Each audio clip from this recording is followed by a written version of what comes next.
This is the Hidden Killers podcast with Tony Brueski. Featuring former FBI Special Agent and Chief of the Counterintelligence Behavioral Analysis Program, Dreeke. Is the ship starting to be righted in the case against Richard Allen, the man accused of being the Delphi murderer? Or are we seeing another giant iceberg that just struck the other side of the ship? Judge Gull is still in place. Baldwin and Rozzi are back on the case, much to the dismay of Judge Gull, who already dismissed them once and I guess could possibly do it again. She's also now denied the defense's motion to suppress the fruits of the search of Richard Allen's home.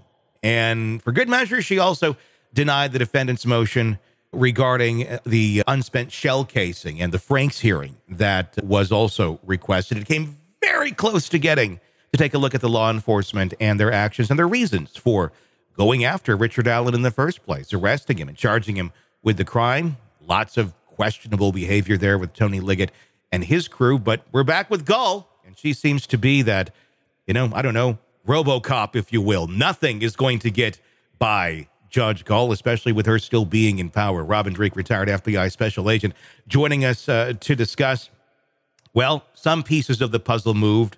Like I said, Baldwin and Rozzi are back, but how do you try a case like this with a judge that clearly despises you? And I think the observation would be has a lot of prejudice towards Richard Allen. Yeah, that's the first thing is good on the system reinstating the attorneys. I thought that was a great move, but now we got a massive problem of negative confirmation bias by Gull towards the attorneys, towards the case. I think is a massive problem. But they're going to weigh in on that next. And so we'll see how that fleshes out, because I don't think she can sit impartially on this case. I don't, as a human being, it's not just against her. Any human being cannot do that. I mean, there is negative confirmation bias. I mean, just think about this. I was having a discussion with a friend of mine the other day. If you seriously do not like someone, you despise them, there's nothing they can say that you'll agree with. Yeah. Nothing. And likewise, if you really love someone, there's nothing they can say that it's going to change your mind. Look at Brian Koberger's father. Yeah.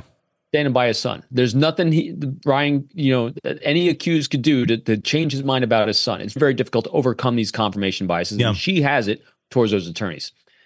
Now, on the ruling of the dismissal, the whole evidence and what was seized and not seized, that's an admin procedure, and it's not unusual for her to rule like she ruled. The thing I like about it, though, is I like that they're going to look at all that evidence. One, the things that they collected are typical things for Delphi, for that area of the world. And so I don't think there's anything nefarious that is a smoking gun that says, all right, he's guilty because of the things they took. I think it gives them an opportunity to say forensically, it wasn't him or it was him conclusively, so that we don't, and no matter how this trial goes, there won't be a seed of doubt because of suppression of evidence or dismissal, all these other things that could happen. I like that they're going to be able to look at it, because if he's truly innocent, there will be no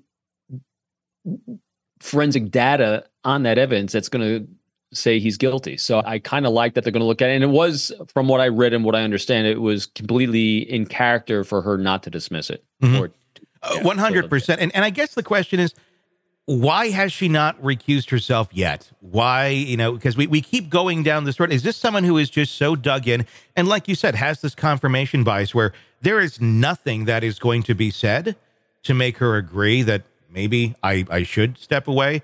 There's nothing that is going to be said to make her say, I should stay. It doesn't matter how it's stated, what happens around her.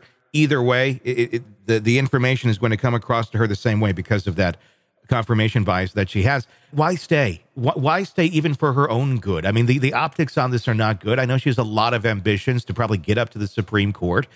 I don't know that this is necessarily the way to get there, unless, maybe I'm completely off on that. Maybe this is the way to get there, to stick onto a very high-profile case and do the state's bidding, because the state really wants to convict Richard Allen come hell or high water. And if you're the one to help deliver that verdict, I suppose that does bode well for you in the eyes of the state and some sort of nomination or promotion to the Indiana Supreme Court. Yeah, I don't know. I don't understand why it's playing out like it is either, but we still have time before the trial. So I'm hopeful, again, just keeping our fingers crossed that the system is going to keep right. Like you said, I love it. The ship is righting or it hit another iceberg on the other side. We'll see. I'm curious about it too. I don't like it. It's because again, even if she stays on board and he's acquitted, people on the other side will say, well, she acquitted him because she's trying to prove that she didn't have negative confirmation bias. And if he's convicted, well, it just proves that she's got negative confirmation bias. So she is now in a no-win scenario if she remains on this case, I think. But at the end of the day, this is not a trial by judge. This is going to be a trial, by jury, unless some sort of plea agreement, comes out. So, how much weight and how much power does she have over a case in terms of steering this in the direction that she wants to go? Where, like I said, at the end of the day, it's up to a jury.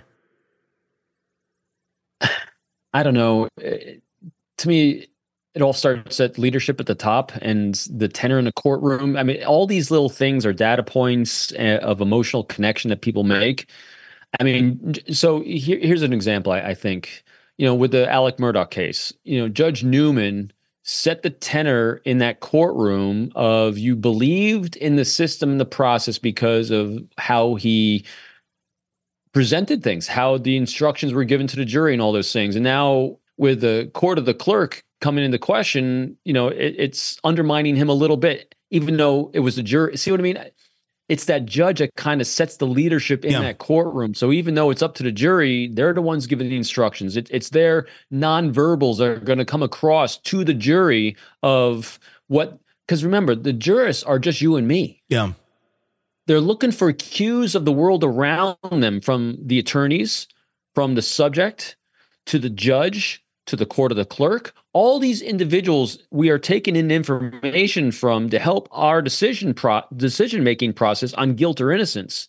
And so the judge does play a large part of that, even though they're not the one making the decision. The jury is. It's their presence in the courtroom. It's infectious. Everyone's presence is infectious. The other jurors are looking at each other. So everyone tries to be impartial, but there really isn't impartiality in life. We're really subjective to a lot of all this input coming in. That's why jury instructions are so specific, so deliberate. And we try to put all these things in place to make sure it is fair and just as possible. But all these other little things do infuse in us. And I think that's a major part of why she's not good for that courtroom. Yeah, it'll be very interesting to see what the next steps are in this case as more hearings are scheduled, including a hearing to possibly move him. That obviously another thing that we've gone into before of his treatment in the prison system, which he shouldn't be in right now. We'll see if that gets honored. That'll probably be a development in our next conversation as the world turns. Yes, no doubt. Delphi turns. I hope this show gets canceled at some point too, because for the sake of not cancel, but comes to some sort of resolution and end, just like the soap As the World Turns did, for the sake of that family, of the families of those two little girls, because ultimately that's what it's all about, and that's not 100%. At all what we're talking about right now.